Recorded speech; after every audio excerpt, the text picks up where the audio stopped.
আসসালামু আলাইকুম। আজকে আরো একটা নতুন আ ভিডিও নিয়ে আসলাম। এই ভিডিওতে আমরা শিখব মূলদ সংখ্যা বা রেশনাল নাম্বার কি? মূলদ সংখ্যা সম্পর্কে আপনাদের অনেক সুন্দর ধারণা আছে।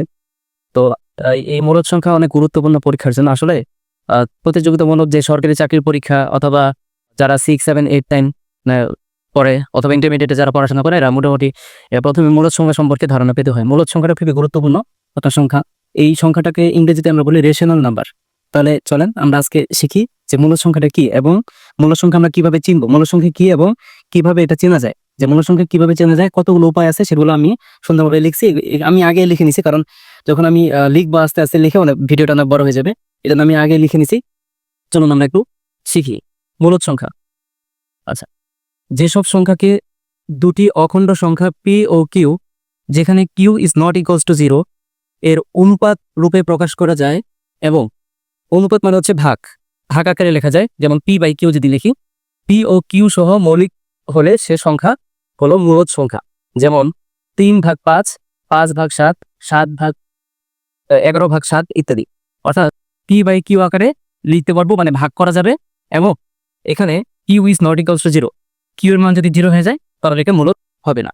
অর্থাৎ যে সকল সংখ্যাকে দুটি অখণ্ড সংখ্যা p এবং q এর ভাগফল আকারে লেখা যায় এবং p ও q সহমৌলিক হলে সেই সংখ্যাটা হচ্ছে মূলদ সংখ্যা। তাহলে সহমৌলিক কি? সহমৌলিক সংখ্যাটা একটা বুঝতে হবে যে সহমৌলিক কি।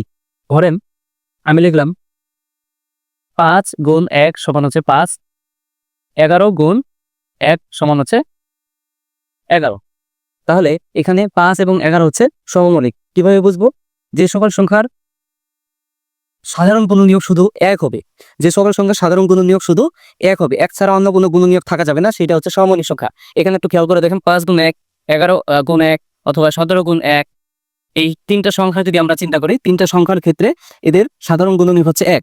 এই সাধারণ গুণনীয়ক 1 হওয়ার কারণে এই সংখ্যাগুলো হচ্ছে সহমৌলিক। এখন অপরপক্ষে যদি আমি লিখি 10 সমান 10 গুণ 5 গুণ 2 গুণ 1, এটা লেখা যায়। তাহলে আমি বলি 17 এবং 10 এই সংখ্যা দুটি কি সহমৌলিক?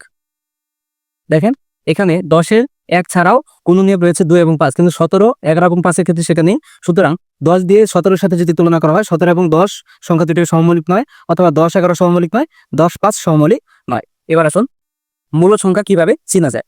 মূলদ সংখ্যা চিনতে পারলে কিন্তু অনেক প্রশ্নের সমাধান সহজে করা যায়। অনেক চাকরির পরীক্ষাগুলোয় বা অনেক ক্ষেত্রে আমাদের এটা প্রয়োজন হয়। মূলদ সংখ্যা কিভাবে চিনবো, এখানে আমি কয়টা নিয়ম লিখে রাখছি। এই কয়টা ভালো করে জানা থাকলে আমরা মূলদ সংখ্যা চিন্তা করবো। প্রথমটা হচ্ছে যে শূন্য, স্বাভাবিক সংখ্যা, প্রকৃত ভগ্নাংশ এবং অপ্রকৃত ভগ্নাংশ। প্রকৃত এবং অপ্রকৃত ভগ্নাংশ এটা আপনাদের জানার কথা। তারপরে বলে নিই যে সব এটা হচ্ছে প্রকৃত ভগ্নাংশ। যেমন 3-এর 2, এটা প্রকৃত ভগ্নাংশ, কারণ যে সকল ভগ্নাংশের লব হরের চেয়ে বড় হবে সেটা হবে প্রকৃত ভগ্নাংশ, আর অপ্রকৃত হবে 3/2, এ হচ্ছে একটা অপ্রকৃত ভগ্নাংশ, কারণ এই ভগ্নাংশের লব বড়। আচ্ছা, অর্থাৎ সাধারণ ভগ্নাংশ, প্রকৃত অপ্রকৃত ভগ্নাংশ, সাধারণ ভগ্নাংশ সবই হচ্ছে মূলদ সংখ্যা। যেমন 0, তারপর হচ্ছে 2, তারপর হচ্ছে -2, -3, হাফ, -3/2, এগুলো সবগুলোই কি মূলদ সংখ্যা। এবার 2 নম্বরে চলো, সকল পূর্ণ সংখ্যাই মূলদ সংখ্যা। আমরা একটু আগে তো কথা বললাম যে পূর্ণ সংখ্যাগুলো কি স্বাভাবিক সংখ্যা এবং সকল পূর্ণ সংখ্যা মূলদ সংখ্যা। যেমন এখানে -2, -3, -2, -3, -1, তারপর হচ্ছে 0, 1, 2, 3, এগুলো কিন্তু আপনার পূর্ণ সংখ্যা। এই সকল পূর্ণ সংখ্যাগুলো মূলদ সংখ্যা হবে। এবার 3 নম্বরে চলে আসুন, সকল পূর্ণ বর্গ সংখ্যার বর্গমূল, সকল পূর্ণ বর্গ সংখ্যার বর্গমূল একটি মূলদ সংখ্যা হবে। যেমন √4, √25, রুট হচ্ছে আপনার 121, √400, তারপর হচ্ছে আপনার √1000, এগুলা মূলদ সংখ্যা।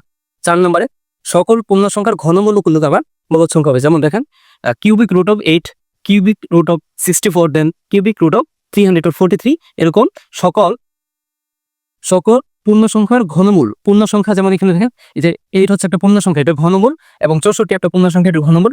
এগুলো কি হবে? মূলদ সংখ্যা হবে। তাহলে আমাদের √4 হলো। আচ্ছা, এবার আসুন 5।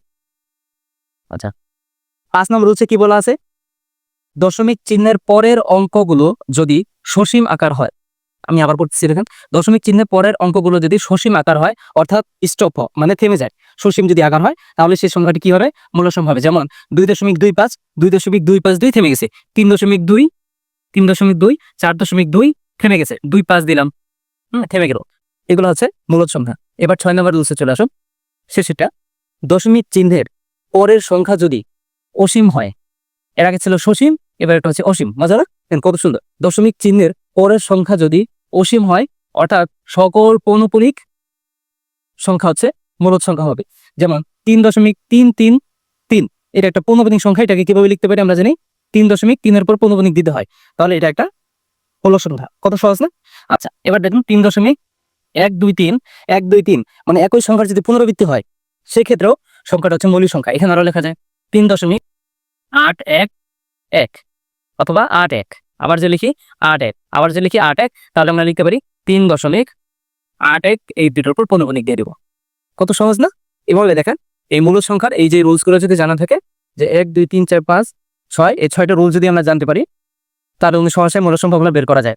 কঠিন কিছু না, জাস্ট খালি রিভিশনের বিষয়। আমি আবার একটু রিভিশন করে দিই। মূলদ সংখ্যা চিনিবার উপায়: প্রথমে শূন্য, স্বাভাবিক সংখ্যা, প্রকৃত সংখ্যা, অপ্রকৃত সংখ্যা, অর্থাৎ সাধারণ ভগ্নাংশ সবই মূলদ সংখ্যা। যেমন 0 2 -2 এগুলা সকল পূর্ণ সংখ্যার সংখ্যাই মূলদ সংখ্যা, পূর্ণ সংখ্যা যেগুলা। আচ্ছা, সকল পূর্ণ বর্গ সংখ্যার বর্গমূল মূলদ সংখ্যা, এবং সকল পূর্ণ সংখ্যার ঘনমূল, যেমন cubic root of 8, cubic root of 64 মূলদ সংখ্যা হবে। আচ্ছা, দশমিক চিহ্নের পরের অঙ্কগুলো যদি সসীম আকার হয়, মানে স্টপ হয়, মানে থেমে যায় যদি, যেমন এখানে 2.25 থেমে গেল, 2.25 দিয়ে থেমে গেছে, 2.325 থেমে গেছে, এরপরে যদি চলতে না থাকলে সেটা আবার মূলদ সংখ্যা হবে। এবার দেখেন পরের নিয়মটা আগেরটা বিপরীত। দশমিক চিহ্নের পরের সংখ্যা যদি অসীম হয়, মানে চলতে থাকবে, অর্থাৎ সকল পৌনঃপুনিক সংখ্যা। এখন পৌনঃপুনিক সংখ্যা কোনগুলো?